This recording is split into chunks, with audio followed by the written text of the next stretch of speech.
એકાદશી માતની જય હો. યોગીની એકાદશી, જેઠવદ એકાદશી. યુધિષ્ઠિરે પૂછ્યું, વસુદેવ, જેઠના કૃષ્ણ પક્ષમાં જે એકાદશી આવે છે એનું નામ શું છે? એનું વર્ણન કરો. શ્રી કૃષ્ણ બોલ્યા, નૃપશ્રેષ્ઠ, જેઠના કૃષ્ણ પક્ષની એકાદશીનું નામ યોગિની છે. એ મોટા મોટા પાતકોને નાશ કરનારી છે. સંસાર સાગરમાં ડૂબેલા પ્રાણીઓ માટે આ સનાતન નૌકા સમાન છે. અલકાપુરીના રાજાધિરાજ કુબેર સદાય શિવની ભક્તિમાં તત્પર રહેનારા છે. એમનો હેમમાલી નામનો એક યક્ષ સેવક હતો, જે પૂજા માટે ફૂલો લાવતો હતો. હેમમાલીના પત્નીનું નામ વિશાલાક્ષી હતું. એ યક્ષ કામપાક્ષમાં બંધાઈને સદાય પોતાની પત્નીમાં આસક્ત રહેતો હતો. એક દિવસ હેમમાલી માનસરોવરથી ફૂલ લાવી અને પોતાના ઘરમાં રોકાઈ ગયો અને પત્નીના પ્રેમપાશમાં ખોવાયેલા રહી એના કુબેર ભવનમાં ન જઈ શક્યો. અહીં કુબેર મંદિરમાં બેસીને શિવનું પૂજન કરી રહ્યા હતા. એમણે બપોર સુધી ફૂલના આવવાની રાહ જોઈ. જ્યારે પૂજાનો સમય વ્યતીત થઈ ગયો તો યક્ષરાજે કુપિત થઈને સેવકોને કહ્યું, યક્ષો, દુરાત્મા હેમમાલી કેમ આવ્યો નથી?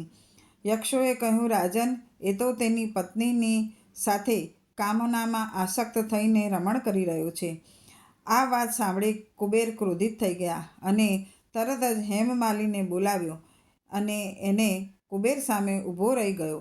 એને જોઈને કુબેર બોલ્યા, ઓ પાપી, અરે દુષ્ટ, ઓ દુરાચારી, તે ભગવાનની અવહેલના કરી છે. આથી કોઢથી યુક્ત થઈને, પોતાની પ્રિયતમાથી વિયુક્ત થઈને, આ સ્થાનથી ભ્રષ્ટ થઈને બીજે ચાલ્યો જા. કુબેરના એમ કહેવાથી એ સ્થાનેથી એનું પતન થયું.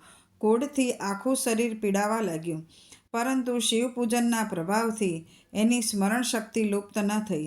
ત્યાર પછી તે મેરુગિરીના શિખર ઉપર ગયો. ત્યાં મુનિ માર્કંડેયના એને દર્શન થયા. પાપકર્મી યક્ષે મુનિના ચરણોમાં પ્રણામ કર્યા. મુનિ માર્કંડેયજીએ એને ભયથી કાંપતો જોઈને પૂછ્યું, તને કોઢના રોગ કેવી રીતે લાગ્યો? યક્ષ બોલ્યો, મુનિ, હું કુબેરનો અનુચર હેમમાલી છું. દરરોજ માનસરોવરમાંથી ફૂલ લાવીને શિવપૂજન સમયે કુબેરને આપતો હતો.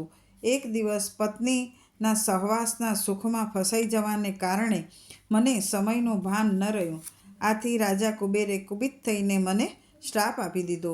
આથી હું કોઢથી આક્રાંત થઈને મારી પત્નીથી વિકુઠો પડી ગયો છું. હે મુનીશ્વર, સંતોનું ચિત્ત સ્વભાવગત પરોપકારમાં લાગેલું હોય છે. એ જાણીને મુજ અપરાધીને કર્તવ્યનો ઉપદેશ આપો. માર્કંડજીએ કહ્યું, તે સાચી વાત કહી છે. આથી હું તને કલ્યાણપ્રદ વ્રતનો ઉપદેશ આપું છું. તો જેઠ માસની કૃષ્ણ પક્ષની યોગીની એકાદશીનું વ્રત કર. આ વ્રતના પુણ્યથી તારો કોઢ દૂર થઈ જશે. ભગવાન શ્રી કૃષ્ણ કહે છે, રાજન, માર્કંડેયના ઉપદેશથી તેણે યોગીની એકાદશીનું વ્રત કર્યું, જેનાથી એના શરીરનો કોઢ દૂર થઈ ગયો.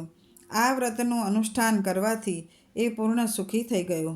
રાજન, આ વ્રત એટલું શ્રેષ્ઠ છે કે 88,000 બ્રાહ્મણોને ભોજન કરવાથી જે ફળ મળે છે એના સમાન ફળ યોગીની એકાદશીનું વ્રત કરનાર મનુષ્યને મળે છે.